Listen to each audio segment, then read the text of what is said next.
Biggest college football week one early line moves. We'll get to the play of the day in a second. It'll come from this. Great matchup Saturday night. Can't wait. September 1st. Michigan against Notre Dame. This opened at the games of the year in Vegas. This was as high as Notre Dame 7. Michigan's now favored. Oh, yeah. And Michigan keeps taking money. I mean, that's why we use this game number one. The first book that opened had Michigan's, at least 6 was the number, or Notre Dame 6. And it got, boom, bet down to pick them right away. Then more books started opening. It was Michigan -1. We're seeing 3. The first 3s are popping up. It's 2.5 across the board. There is a lot of money on the Wolverines. The bookmakers will have a vested interest in the Fighting Irish on that opening night. Yep, can't wait to see Michigan. Harbaugh's got to get it done this year. You get the transfer from Ole Miss and Patterson. Some people think maybe the best defense in all of college football, and certainly that side of the East, the Big Ten East, the best division, again, in college football. You got Michigan State, who won 10 games last year, returned 19 starters, and they're picked to finish in 4th place. The standalone game, Sunday, the day before Labor Day, in Arlington, Miami against LSU. Everyone's down on LSU, except the SEC homers, and Miami is laying 3. Yeah. I love the quotes coming from the Westgate. It's an isolated game on a Sunday night. I think there's a good chance it'll be the most heavily bet game that weekend. We've already taken some big bets on the Hurricanes. I know there'll be accumulation of public bets on Miami. The public loves short favorites, and Miami's coming off a successful season. They got off to a great start last year. We're going to need LSU, but unfortunately, we don't think much of LSU this year. If you like the Canes, bet them at 3 now. That number is only going to go up. Texas against Maryland, neutral. Texas up to 10.5, a revenge spot. They lost at home last year to start the season against Maryland and gave up a 50-burger as well. And Herman's great as a dog, probably the best coach out there as a dog. He has a lot of time to prepare, but this point spread's getting a little bit carried away here. We're getting a little carried away. Yeah, a little, certainly. I mean, the markets are loving them some Texas right now, no question. That line opened to 8.5, 9. Now it's bounced over the number, the key number of 10, and has every indication that it's going to continue to go higher. Neutral field, it's FedEx Field in Landover, Maryland, where the Redskins play. There will certainly be plenty of Texas supporters in that stadium, even though it is close, relatively close to College Park in Maryland.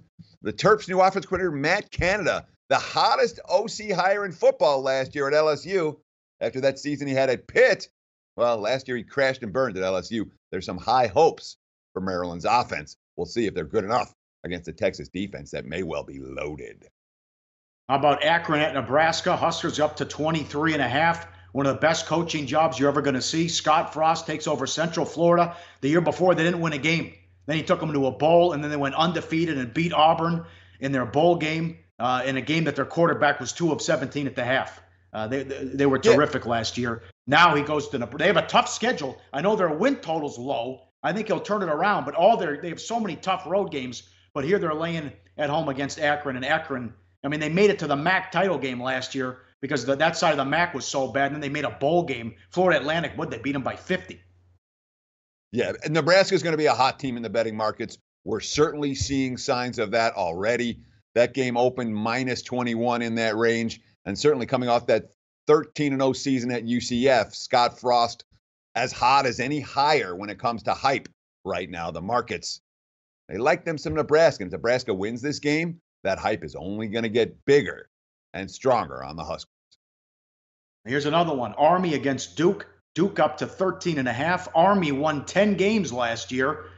And a lot of support for Duke. It's interesting when you look at the ACC, everyone on that side, what is it now? The Atlantic, whatever it is. The Atlantic, they're picking Miami to go to the ACC title game. You're seeing a lot of support behind Miami for North Carolina and Duke. Phil Steele picking Duke to finish in 2nd place. North Carolina won 3 games, and yet he still has them ahead of Virginia Tech.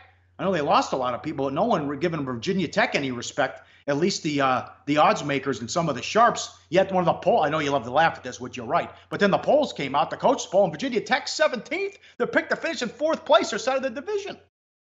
Well, remember, I mean, the Steele's numbers are not the mainstream numbers, and that's one of the reasons that Phil Steele has had as much influence as he has over the betting marketplace. When Phil Steele likes a team, the markets move in that direction. Look no further than Duke, where he picked to finish 2nd on that side of the conference, and I haven't seen anyone else having Duke that high, but the markets respect those numbers. Army big season last year, that was last year. The market's high on Duke heading into 2018, certainly heading into week 1.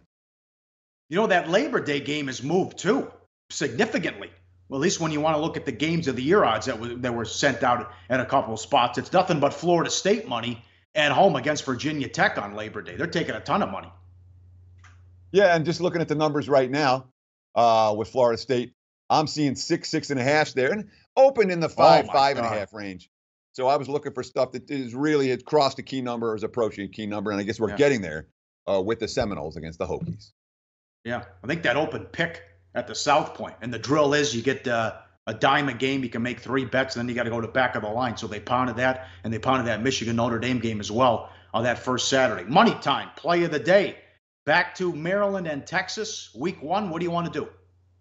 Yeah, betting number 174. Let's take the Terps.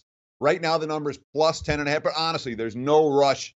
You can wait on this one. We love Tom Herman as a dog. We talked about Tom Herman as a dog probably 30 times on this show and cashed probably 28 tickets in those 30 games. He's been amazing in that role. We don't love Tom Herman as a chalky favorite against an underrated foe in a revenge situation that everybody sees.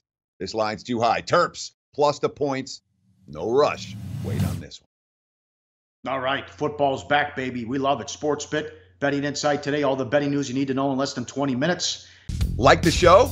Help us keep the lights on. Please make sure to comment, share, and subscribe to all the Sportsbook Review videos. Thanks so much. Best of luck. Enjoy the game.